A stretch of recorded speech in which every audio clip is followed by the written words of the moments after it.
If you're getting paid good for that one fight, why don't we do it 3 times this year? We're gonna get more money anyway. It's a no-lose situation. It's all up. It's all a win. Everything's a win. You're fighting. You're getting in shape. You're getting paid more money than you ever did before. For a Floyd Mayweather that is clearly going broke, this is the truth. There is no speculation that I told you guys. Floyd owes a lot of people a lot of money, and he don't have it.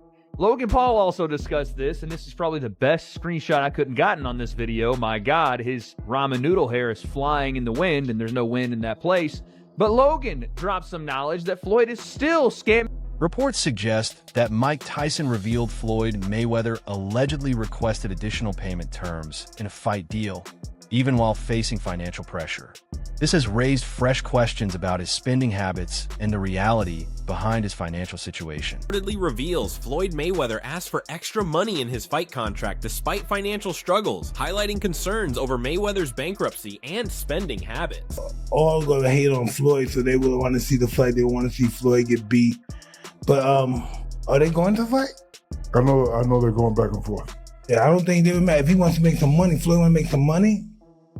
He wants to make. Wade Clemens shared that the real tragedy isn't just Floyd Mayweather's financial struggles, but the fact that someone who once earned massive wealth could face difficulties due to poor money management. Because he owed so much money to them and had apparently not much of it in liquidity, not much that he could actually spend, or at least that's what his representative said. His representatives wrote back to the IRS, it's a true story, you guys can look it up, that he could not make the payment. He couldn't do it. He didn't have $22 million liquid in cash. For a guy that had made, up until that point, let's just say $900 million, because he made $300 million fighting Conor, he didn't have $22 million sitting around in a bank. For all that cash he's flexing, for all those cars, for all the places. And again, I'm not saying that multi-millionaires and billionaires have $1 billion liquid, but you couldn't have found 22 mil. So his representative said, wait, we're going to have. Joe Rogan pointed out that Floyd Mayweather made record-breaking money during his career, but excessive spending may have created financial challenges, showing that even huge wealth needs smart management. Even as much money as he's made in his career, which he's probably made as much, if not more money than any boxer ever. Like, there's all these lawsuits. Like, he hasn't been paying things, and he owes money on this and owes money on that. And it's like, and then he's got to come out of retirement. Yeah, that's tough. Yeah. That's tough. I think it's just the lifestyle that Floyd lived. Yes. I think he can't fathom to just live a modest lifestyle. It's like he gotta be lavish. Right. He's got to have those videos where it shows you all the watches, where he opens the case up, you know. All the money. He gotta show that he got $1 million in his backpack. And, you know, he got the latest watch and the latest car, and look what I just bought. And when you get into latest watches and latest cars, you get into that like, boy, that money goes quick. Yeah. Bugattis are like $3 million. There's watches that are $3, $5. WAC 100 argued that the claims about Floyd Mayweather being broke are likely overstated, suggesting his return to the ring could be more about staying active and entertained rather than financial necessity. Talking about it, and Floyd ain't promoting it, then it's just talk. They're accusing him of going broke because he's looking for these fights. They've been accusing Floyd of going broke for 20 years. Now, let's talk about going broke. Maybe down to 200 million. Maybe that's his broke. I don't know. Maybe that's his broke. What I do know is his homes is still there, because when he tell me to come see him, it's the same addresses. Every time he called me, it's stars on the roof. Right? So I don't know, unless somebody is hacked into this man's finances. They always accuse the man of going broke. So maybe he's bored. Mainly Dan LeBatard highlighted that Floyd Mayweather earned amounts few athletes have ever reached. By mastering pay-per-view deals and controlling his own promotions, he ensured a huge share of the revenue went directly to him. However, LeBatard also noted that losing or mismanaging such massive wealth would require serious financial mistakes, something he described as hard to even imagine. Netflix started as a concept that used everyone else's content, and then started to commission their own content. They started to make their own films. You know, The Irishman was a film made for Netflix with Robert De Niro and Joe Pesci, and they started to build out their own content. They're now a business that has huge reach, huge opportunity, and sports is a massive passion center. It's a massive driver. Why would you not have versions of sport? They've dipped their toes in with Drive to Survive and all the other different shows that have ultimately been in the past, whether it was them that did Drive to Survive, I can't remember. But so, you know, and I'm surprised, and I wouldn't be surprised if we see Amazon come and play more regularly in this. And what it is, and what it should be, is good for the sports in terms of the economics that they bring to the sports. The more eyes that are on the prize, the wider the net, the bigger the interest levels come. You know, I remember talking to Turkey Al-Sheikh about Netflix, because obviously he's got an interest. As of early 2026, Floyd Mayweather reportedly filed a $340 million lawsuit against Showtime Networks and executive Steven Espinoza, signaling efforts to recover major funds. Over his career, Mayweather is said to have earned more than $1.2 billion from fights alone, figures that few athletes, including Tom Brady, have ever matched. Dan Labatard pointed out that maintaining such a lifestyle can be incredibly demanding, with spending potentially reaching extreme levels over time. Stories of lavish habits, like casually spending thousands in cash, highlight the scale of his lifestyle. Comparisons to figures like Muhammad Ali and Don King also show how boxing's financial structure has long shaped fighters' earnings. Even with challenges, Mayweather's career remains one of the most financially successful in sports history. While, athletic money being blown is a bit of a cliche, there are very few athletes ever who have made the kind of money that Floyd Mayweather has made. And because he's the best in the history of pay-per-view at making sure that the money ends up in his pocket. He is or has been a businessman as an athlete that almost doesn't have a peer because he owns all his own stuff as an independent. Your spending has to be so fiscally irresponsible to lose the amount of money that Floyd Mayweather has lost that it is almost beyond anything that is reason. It's not merely fiscal insanity. It's something that doesn't make any sense to me.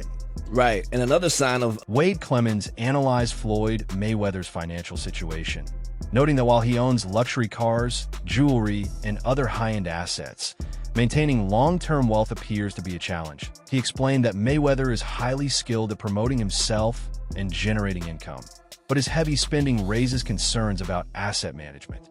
His continued returns to boxing have led some to believe financial pressure could be a factor, especially since fighters rarely compete at an older age without strong motivation. Reports have also pointed to unpaid expenses and large financial obligations, including loans and property-related issues. These claims, if accurate, suggest a complex financial picture behind the scenes, despite Mayweather's history of massive earnings.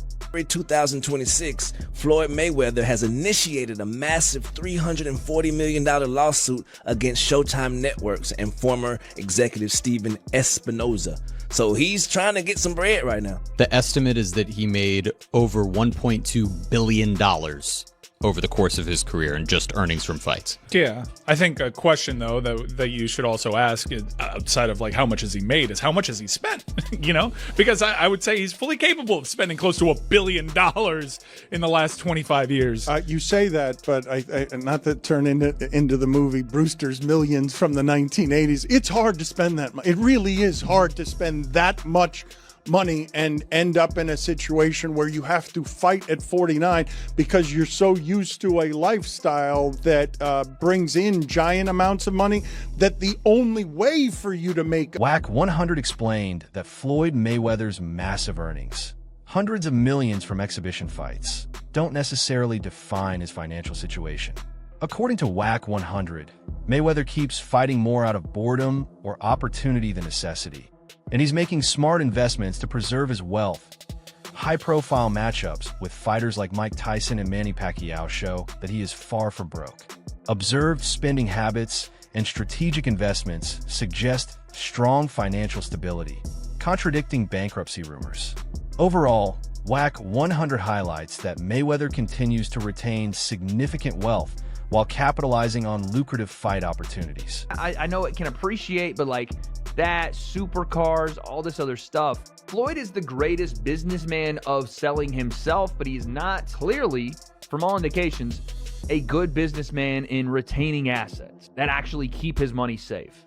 Because if he needs to continue fighting all the time to be able to retain all the money he made, then it's not a good indication that he did well with the money he had at the time he made it.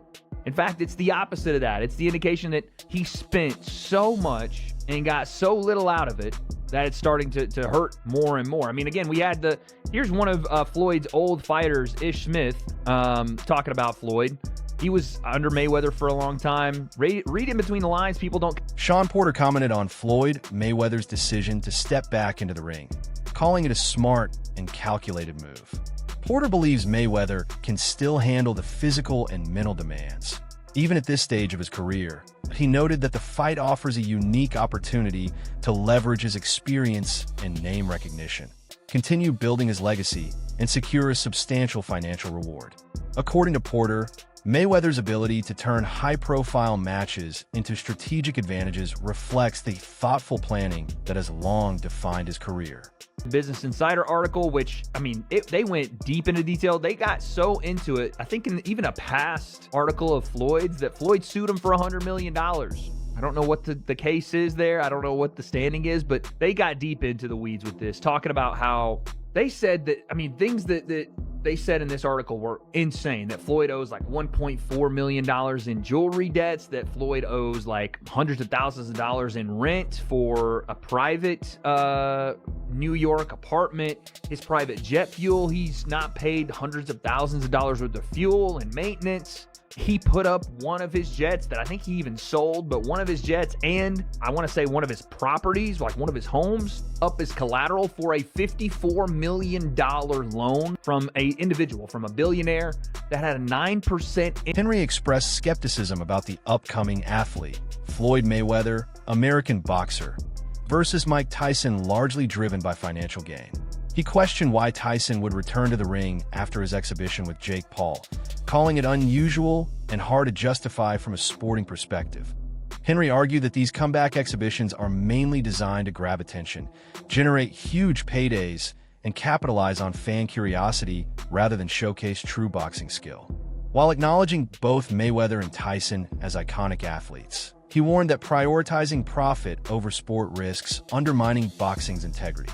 According to Henry, real boxing is about skill, discipline, and competition, but spectacle-driven events blur the line between sport and entertainment, leaving purists frustrated as financial incentives increasingly shape high-profile matchups. He's still performing like he always has. Maybe he's bored. Maybe somebody came and told him, man, we got $200-300 million, man, to get in the ring with, we got $150 million to get in the ring with Mike Tyson on some exhibition shit. And then 6 months later, we got $300 million for you to get in the ring with Manny Pacquiao. He look it up, he like, that's $450 million.